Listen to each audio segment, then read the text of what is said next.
Bab 16. Rabithah dan Silsilah. Rabithah dan silsilah bukan hanya dalam tarikat Qadiriyah Naqsyabandiyah sahaja. Akan tetapi, semua tarikat kalau tanpa rabithah dan silsilah diibaratkan anak tanpa bapa.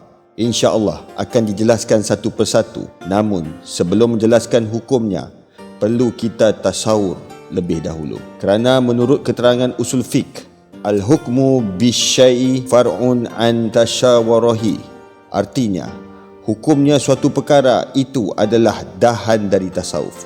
Tegasnya membuktikan atau meneliti kepada arti satu persatu kata-kata atau kalimah itu. Sekarang yang dipersoalkan adalah rabithah. Sebelum menerangkan hukumnya, perlu diterangkan dahulu arti kalimah itu. Jangan dahulu langsung menentukan musyrik, kultus individu, atau menghukum bahawa itu menyeleweng dari akidah Islamiah dan sebagainya. Ada yang menyangka katanya rabithah itu ibadah kepada guru atau wali. Sangkaan demikian jelas keliru, kerana yang menyangka pun sering melakukan rabithah. Akan tetapi mereka tidak sadar kerana tidak mengerti makna rabithah. Adapun definisinya rabithah menurut lughat Arab iaitu ibsaratun an ta'luqil qalbi bi syai'in ala wajhil mahabbah. Artinya, terkaitnya hati kepada macam-macam hal sambil menyenanginya. Apabila meneliti dari definisi itu, tentu oleh semuanya juga terasa. Kerana setiap manusia kadang-kadang mengingat kepada suatu hal diberangi terbayang dan disenangi. Suatu saat, seorang laki-laki merindukan seorang wanita dan terbayang wajahnya, diberangi rasa cinta. Apabila rabithah itu keluar dari akidah Islamiah, tentu semua umat Islam itu musyrik. Malahan yang memusyrikkannya juga termasuk, kerana mereka juga melakukan seperti itu. Seumpamanya saja dalam solat, ingat kepada sawah yakni kebun, ingat hutang dan lain-lain. Apakah itu juga tidak disebut rabithah? Adapun definisi rabithah menurut ahli tarikat iaitu ibratun an tasawwuri sawruti syaihihi fi madrakihi fi qalbi. Artinya, suatu ibarat dari ingat kepada gurunya di waktu idrak. Tegasnya, ketika menemui hal yang gaib-gaib yang tidak dimengerti, tidak terjangkau oleh akal, lalu rabithah kepada gurunya, nanti akan menjadi sebab kita dapat mengerti kepada hal-hal tersebut. Hanya saja tidak akan mengerti kepada soal kelakuan, kecuali harus gurunya dahulu. Atau rabithah itu ingat kepada guru sampai mereka merasa tidak jauh dari gurunya. Ada peribahasa, jauh di mata dekat di hati. Sampai apapun petunjuk dari gurunya, betul-betul tidak sembarangan dalam mengamalkannya, terutama ketika akan menjalankan wirid dan zikir. Pekerjaan seperti itu tidak musyrik, tidak menyeleweng dari akidah Islamiah, kerana itu sekadar alat menjangkau khusyuk, seolah-olah kita berzikir di hadapan guru. Menurut ahli tasawuf dalam kitab Jami'ul Usuli Aulia menerangkan seperti ini. Adapun tarikat yang memakai rabithah adalah tarikat yang paling dekat. Malahan disebutnya juga, tarikat yang tidak memakai rabithah tidak akan bisa wusul kepada maksudul asna, iaitu makrifat dan mahabbah. Adapun intibatnya ahli tarikat dengan adanya rabithah mengambil dari ayat Al-Quran surah At-Taubah ayat 119 yang artinya, hai orang-orang yang beriman, bertakwalah kepada Allah dan hendaklah kamu bersama-sama orang yang benar. Juga keterangan hadis yang bunyinya, kamu harus berada dan bersama-sama dengan Allah. Apabila tidak bisa, harus bersama-sama dengan orang yang sudah bersama dengan Allah, kerana mereka itu dapat mendorong kepada kamu dekat kepada Allah. Jadi kesimpulannya, rabithah itu bukan ibadah kepada makhluk, akan tetapi sekadar alat untuk mencapai tujuan. Apabila tujuan itu atau yang dimaksud adalah sesuatu yang wajib, maka alat yang menghasilkan tercapainya tujuan juga menjadi wajib. Kaedah usul fiqh adalah yang seperti berikut. Lil wasa'i hukmul maqasid min bab la yatimul wajib ila bihi wa huwa wajib. Artinya, bagi perkara yang menyampaikan kepada hukum yang dimaksud dari sebagai bab, tidak sempurna wajib kecuali oleh perkara itu, maka perkara itu hukumnya wajib. Jadi Rabitah itu suatu wasilah untuk menyampaikan yang dimaksud, iaitu wusul salik. Tegasnya yang menjalankan tarikat kepada makrifat, maka kesimpulannya Rabitah itu wajib. Contohnya, Nabi Yusuf alaihissalam ketika digoda oleh Siti Zulaikha, seandainya beliau tidak melihat burhan dari Allah ketika beliau akan bersatu badan dengan Siti Zulaikha, keburu melihat wajah ayahandanya, iaitu Nabi Yaqub alaihissalam, sehingga Nabi Yusuf kaget dan sadar, sehingga beliau terhindar dari melakukan perbuatan yang dilarang oleh Allah, sebagaimana firman Allah dalam surah Yusuf ayat 24 yang artinya, sesungguhnya wanita itu telah bermaksud melakukan perbuatan itu dengan Yusuf, dan Yusuf pun bermaksud melakukan pula dengan wanita itu, andai kata dia tidak melihat tanda dari Tuhannya. Demikianlah agar kami memalingkan daripadanya kemungkaran dan kekejian. Sesungguhnya Yusuf itu termasuk hamba-hamba kami yang terpilih. Oleh kerana itu, ahli tarikat Qadiriyah Naqsyabandiyah menetapkan adanya Rabitah, iaitu ingat kepada guru agar si murid di mana ada maksud menjalankan maksiat apabila merasa berada di hadapan gurunya akan menyedari dan merasa malu untuk menjalankan sesuatu yang maksiat. Ada yang sudah pernah dialami oleh sebagian murid-murid tarikat yang tadinya adalah ahli jahat dan maksiat, akhirnya menjadi orang yang taat dan ahli ibadah. Begitulah pengertian Rabitah menurut ahli tarikat. Apabila Rabitah dianggap menyeleweng dari akidah Islamiah, kalau ditafakuri dalam peringatan Hari Proklamasi Kemerdekaan Indonesia, setelah menyanyikan lagu Indonesia Raya, kita mengheningkan cipta untuk para pejuang bangsa Indonesia. Itu pun adalah Rabitah. Ingat, jangan sampai berburuk sangka terhadap sesama umat Islam, apalagi menghukum kufur terhadap yang suka melakukan Rabitah. Sabda Nabi Muhammad SAW, barang siapa menyebut kafir terhadap sesamanya padahal yang dituduh itu orang Islam, maka kekufuran itu akan berbalik kepada yang menuduh. Mengenai Rabitah dan ihsan adalah berbeza, kerana ihsan itu rukun dalam agama, sedangkan Rabitah adalah syarat dalam tarikat. Selengkapnya, tarikat adalah merupakan alat agar manusia merasa seolah-olah berada di hadapan Allah, yakni dihadapi oleh Allah, merasa dirinya tidak lepas dari penglihatan dan pendengaran Allah, sampai merasa dirinya malu oleh Allah Subhanahu Wa Taala yang menciptakan alam semesta.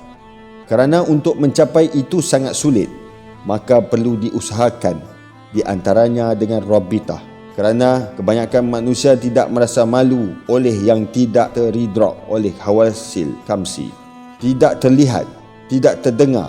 Malahan orang yang terdengar maupun terlihat juga tidak begitu merasa malu dalam menjalankan maksiat, apalagi oleh Allah yang tidak terbayangkan dan tidak terlihat oleh mata, tentu jauh dari merasa malu.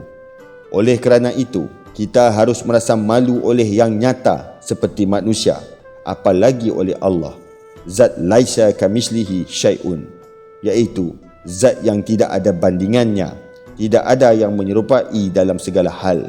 Kalau ada yang menyebutkan bahawa membayangkan guru itu musyrik, menurut hemat kami, apabila membayangkan guru atau ibu atau bapa atau makhluk pada umumnya bukan musyrik, tetapi kalau membayangkan Allah jelas musyrik.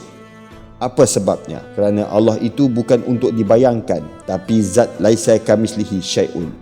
Yang menolak tarikat sudah tentu berbau fahaman Wahabi, yang asalnya iaitu faham Ibnu Taymiyah, yang ditolak oleh ulama ahli sunnah wal jamaah. Menurut ulama-ulama ahli tasawuf, takutlah kamu dengan ucapanmu bahawa tarikat sufiah, yakni tarikat ulama-ulama tasawuf, itu tidak ada dari Al-Quran dan hadis. Sesungguhnya ucapanmu itu tidak dapat menjadikan kamu kufur, kerana sesungguhnya tarikat sufi itu adalah akhlak Nabi Muhammad SAW dan perjalanan menuju Allah. Akan tetapi, masih banyak orang yang membantah atau mengejek fahaman ahli tasawuf. Itu bukan salah yang diejeknya, namun yang mengejeknya sedang sakit fahamannya. Contohnya, orang yang sakit mata sangat benci melihat cahaya matahari.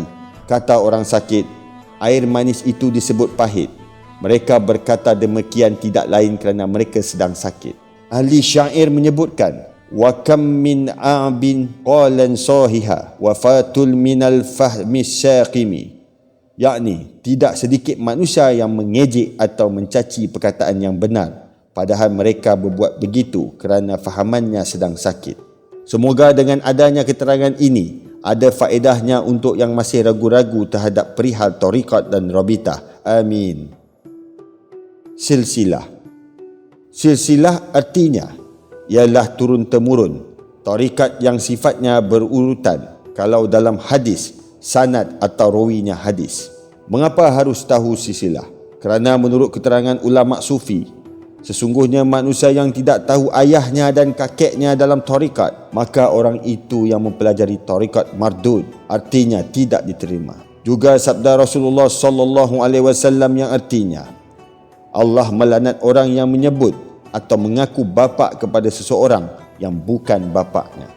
Maksud hadis ini menurut ahli tarikat, iaitu maksud bapa di sini adalah guru tarikat.